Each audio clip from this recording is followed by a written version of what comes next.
എല്ലാവർക്കും നമസ്കാരം. ഇന്ന് പലരും അനുഭവിക്കുന്ന ബുദ്ധിമുട്ടാണ് കൊളസ്ട്രോളിൽ ഉണ്ടാകുന്ന വേരിയേഷൻസ്. ഇതെങ്ങനെ എളുപ്പത്തിൽ കൺട്രോൾ ചെയ്യാമെന്ന് നോക്കാം. ചിക്കനും മട്ടനും ബീഫും പോർക്കും ഒക്കെ ഇഷ്ടപ്പെടാത്തവരായിട്ട് വളരെ ചുരുക്കം പേരെ ഉണ്ടാവത്തുള്ളൂ. ഇതിൽ തന്നെ റെഡ് മീറ്റിൽ വരുന്നതാണ് മട്ടൺ, ബീഫ്, പോർക്ക് ഇവയൊക്കെ. ഇതിൻ്റെ ഉപയോഗം 2 ആഴ്ചയിൽ ഒരു ദിവസമാക്കി കഴിഞ്ഞാൽ കൊളസ്ട്രോളിൽ ഗണ്യമായ മാറ്റം തന്നെ ഉണ്ടാകുന്നതാണ്. അതോടൊപ്പം തന്നെ നിങ്ങൾ ചിക്കൻ കുക്ക് ചെയ്യുന്ന സമയത്ത് വിത്തൗട്ട് സ്കിന്ന് യൂസ് ചെയ്യാൻ വേണ്ടി മാക്സിമം ശ്രമിക്കുക. ചായയായും കോഫിയായും അല്ല അങ്ങനെ തന്നെയോ നമ്മൾ പാല് കുടിക്കാറുണ്ട്. ഇങ്ങനെ ഉപയോഗിക്കുന്ന പാല് പാട മാറ്റിയതിനു ശേഷം ഉപയോഗിക്കുകയാണെന്നുണ്ടെങ്കിൽ കൊളസ്ട്രോളിൽ പെട്ടെന്നൊരു കുറവ് വരുത്താൻ നമുക്ക് സാധിക്കും. തൈര്, മോര് എന്നിവയൊക്കെ ഭക്ഷണത്തിൽ ഉൾപ്പെടുത്തുന്നത് വളരെ നല്ലതാണ്. ഇതിൽ ധാരാളം പ്രോബയോട്ടിക്സ് ഉണ്ട്.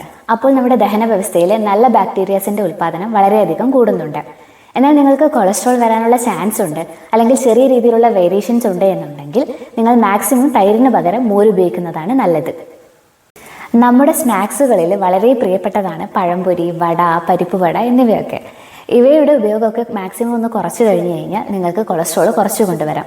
ഇതോടൊപ്പം തന്നെ വറുത്തതും പൊരിച്ചതുമായിട്ടുള്ള ഭക്ഷണ പദാർത്ഥങ്ങളും കുറയ്ക്കുക. ബർഗർ, പിസ്സ പോലുള്ള ഭക്ഷണങ്ങളും കുറയ്ക്കുകയാണെന്നുണ്ടെങ്കിൽ വളരെ നല്ലതായിരിക്കും. ഗീ, ബട്ടർ, ചീസ് ഇവയൊക്കെ ഒരു പരിധിവരെ ശരീരത്തിന് നല്ലതാണ്. എന്നാൽ കൊളസ്ട്രോളിൽ ചെറിയ വേരിയേഷൻസ് ഉള്ളവർക്ക് ഇത് നിത്യേന ഉപയോഗിക്കുന്നത് ഒരിക്കലും നല്ലത്. വളരെ ഇമ്പോർട്ടൻ്റ് ആയിട്ടുള്ള ഒരു കാര്യമാണ് നമ്മുടെ പാചകത്തിന് ഉപയോഗിക്കുന്ന എണ്ണയുടെ ഉപയോഗം കുറയ്ക്കുക എന്നുള്ളത്.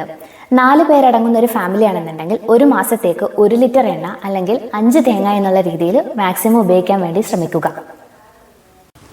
ഈ പറഞ്ഞ കാര്യങ്ങളൊക്കെ ഒന്ന് കൺട്രോൾ ചെയ്ത് കഴിഞ്ഞാൽ കൊളസ്ട്രോളിൽ വലിയൊരു വ്യത്യാസം തന്നെ നമുക്കുണ്ടാകുന്നതാണ്. ഇനി എന്തൊക്കെ ഭക്ഷണങ്ങളാണ് നമ്മൾ കൊളസ്ട്രോൾ കൺട്രോൾ ചെയ്യാൻ വേണ്ടി ഭക്ഷണത്തിൽ ഉൾപ്പെടുത്തേണ്ടതെന്ന് നോക്കാം. ഇതിൽ തന്നെ ഏറ്റവും ഇമ്പോർട്ടൻ്റ് ഇലക്കറികളാണ്. ഇലക്കറികൾ ഭക്ഷണത്തിൽ ഉൾപ്പെടുത്താൻ വേണ്ടി നിത്യേന ശ്രദ്ധിക്കുക.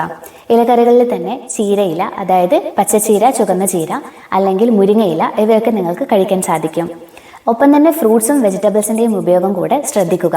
ഫ്രൂട്ട്സിൽ തന്നെ സിട്രസ് ഫ്രൂട്ട് കഴിക്കാൻ വേണ്ടി ശ്രമിക്കുക. അതായത് നാരങ്ങ, മുസമ്പി, ഓറഞ്ച് അല്ലെങ്കിൽ വീട്ടിൽ തന്നെ ഉണ്ടാകുന്ന പപ്പായ, പേരക്ക, ജാമ്പക്ക ഇവയൊക്കെ നിങ്ങൾക്ക് ഭക്ഷണത്തിൽ ഉൾപ്പെടുത്താൻ സാധിക്കുന്നതാണ്. അടുത്തത് ഓട്സ് ആണ്. നമുക്ക് എല്ലാവർക്കും അറിയാം ഓട്സ് ഒരുപാട് ഫൈബർ റിച്ച് ആയിട്ടുള്ള ഒരു ഫുഡാണെന്ന്. നിങ്ങൾ ഓട്സ് ഉപയോഗിക്കുകയാണെന്നുണ്ടെങ്കിൽ മാക്സിമം റോൾഡ് ഓട്സ് അല്ലെങ്കിൽ സ്റ്റീൽ കട്ട് ഓട്സ് എന്ന് എഴുതിയിരിക്കുന്ന ഓട്സ് തന്നെ ശ്രദ്ധിച്ച് വാങ്ങിച്ച് ഉപയോഗിക്കുക. ഈ കൊളസ്ട്രോളിൽ തന്നെ 2 ടൈപ്പ് ഉണ്ടെന്ന് നിങ്ങൾക്കറിയാലോ. LDL കൊളസ്ട്രോളും HDL കൊളസ്ട്രോളും. അതായത് ചീത്ത കൊളസ്ട്രോളും നല്ല കൊളസ്ട്രോളും ഉണ്ട്. ഈ ചീത്ത കൊളസ്ട്രോൾ ഉള്ളവർ, അതായത് LDL കൊളസ്ട്രോൾ നല്ല കൂടുതലായിട്ടുള്ളവർ ഈ നട്ട്സും സീഡ്സും ഒക്കെ കഴിക്കുന്നത്, അതായത് ഡ്രൈ ഫ്രൂട്ട്സ് കഴിക്കുന്നത് മാക്സിമം ഒന്ന് കുറയ്ക്കാൻ ശ്രമിക്കുക. അതുപോലെ നിങ്ങൾക്ക് HDL കൊളസ്ട്രോളിന്, അതായത് നല്ല കൊളസ്ട്രോളിനെ ഉയർത്താൻ വേണ്ടി നിങ്ങൾക്ക് ആൽമണ്ട്, അതായത് ബദാം, വാൾനട്ട്, ഹേസൽനട്ട്, കാഷ്യൂ നട്ട്സ് ഇവയൊക്കെ കഴിക്കാം. ദിവസേന ഒരു 3-4 എന്ന രീതിയിൽ കഴിക്കാം.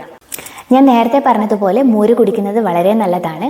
മോര് കുടിക്കുന്ന സമയത്ത് കാന്താരി, കറിവേപ്പില, ഇഞ്ചി ഇവയൊക്കെ ചേർത്ത് കുടിക്കാൻ വേണ്ടി ശ്രമിക്കുക.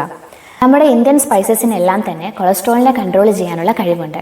അതായത് കറുവപ്പട്ട, ഗ്രാമ്പൂ, ഏലക്ക, ഇഞ്ചി, വെളുത്തുള്ളി ഇവയൊക്കെ ഭക്ഷണത്തിൽ ഉൾപ്പെടുത്തിയാൽ വളരെ നല്ലതായിരിക്കും. അടുത്തത് മധുരപലഹാരങ്ങളുടെ ഉപയോഗം മാക്സിമം കുറയ്ക്കാൻ ശ്രമിക്കുക. കൊളസ്ട്രോളിനുപരി നിങ്ങൾക്ക് ഷുഗർ അല്ലെങ്കിൽ ഒബേസിറ്റി, അതായത് അമിതവണ്ണം അല്ലെങ്കിൽ ഏതെങ്കിലും തരത്തിലുള്ള ഹോർമോണൽ ഇംബാലൻസ് ഉണ്ട് എന്നുണ്ടെങ്കിൽ മധുരം കുറയ്ക്കുന്നത് വളരെ നല്ലതായിരിക്കും. കൂടാതെ ഇതോടൊപ്പം തന്നെ നല്ല രീതിയിലുള്ള വെള്ളം കുടിക്കാൻ വേണ്ടി നിങ്ങൾ ശ്രമിക്കുക. കാരണം വെള്ളം കുടിക്കുമ്പോൾ നമ്മുടെ മെറ്റബോളിസം നല്ല രീതിയിൽ ഇമ്പ്രൂവ് ആവുകയും അമിതമായിട്ടുള്ള കൊളസ്ട്രോളിനെയോ കൊഴുപ്പിനെയൊക്കെ നമ്മുടെ ശരീരം പുറന്തള്ളുകയും ചെയ്യുന്നുണ്ട്. ഇത്രയും കാര്യങ്ങൾ ശ്രദ്ധിച്ചു കഴിഞ്ഞാൽ നിങ്ങൾക്ക് ഒരു പരിധിവരെ കൊളസ്ട്രോളിനെ കൺട്രോൾ ചെയ്ത് നിർത്താൻ സാധിക്കും. Thank you.